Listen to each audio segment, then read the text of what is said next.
talk about the generics, the things that we all share in common, the things that are individual to us, are very minor in detail as compared to the fact that we have a brain and we have organs, essentially we all share. So I'm going to put it on here. Our electrical impulses, of course, in the brain, and those electrical impulses create our electromagnetic field. Conditioning inputs into our brain. Our mind absorbs those inputs like a sponge, especially when we're very young. When we're very small, from the ages of 0 to around about somewhere between 8 and 10, we are functioning mainly on brain waves that are absorbing information without question. So this conditioning that we have all been subjected to is primarily a condition to please others. To please others by our actions, by the patterns of habit, the thoughts, the processes that we undergo. Our whole training from when we're very small, from our parents and our teachers, is that if we do this, they will be happy. So we are conditioned from a very early age to please other people.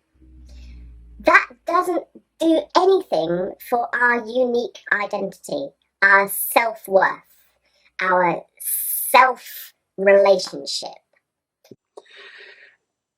It's a very, very important thing that we get to overcome this early conditioning, because we need to be able to move forward with our lives as adults in a much more evolved and competent fashion. Non-local entanglement. That essentially sums up the nature of our relationships.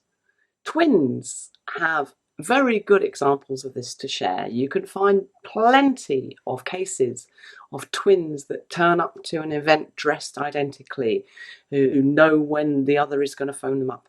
This kind of non-local entanglement is very, very common with twins. It's very common also amongst the rest of the population. And the more you experience of it personally, the more you're likely to accept it, the more you're likely to encounter it as you go along. The other thing that we have to put up with is uncertainty, because the universe is also set up with uncertainty as a foundation. In order for uniqueness to exist, there has to be uncertainty in every component of everything that is. If there was certainty, then you would have things being identical, and they are not. So uncertainty as a template on which the universe is built is very important for us to be able to live with and to extrapolate with some kind of positivity. Right? The uncertainty isn't a bad thing. It's not something that we have to fight. It's not something that we have to put a caveat in order to make our lives better. We have to be able to embrace it, live with it harmoniously. So, another thing to go into the diagram. And how do I describe that? It's chaotic, and I couldn't draw the same thing again. I could not replicate that freehand. No chance. That's the nature of uncertainty. It's an inability of nature to replicate freehand. So this is a template on which we exist.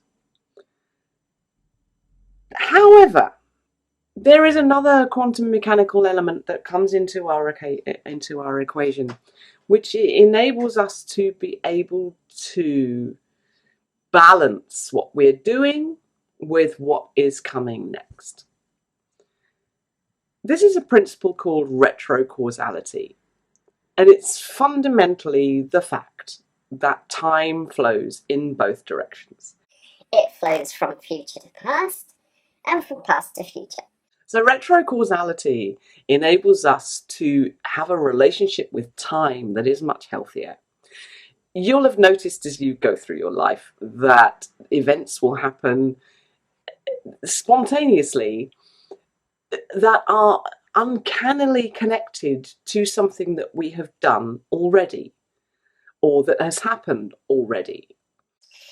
This is the nature of the way time flows. And when we can get a handle on that, it enables us to relax with the way things are, because it's not just a case of if we do this, then this is going to happen in the future. No. You have to take into account uncertainty. You have to take into account retrocausality. So a lot of things are already on their way and are going to inevitably happen. We just don't know what they are, because that's the way our brains are set up. So there are some generics that we all share.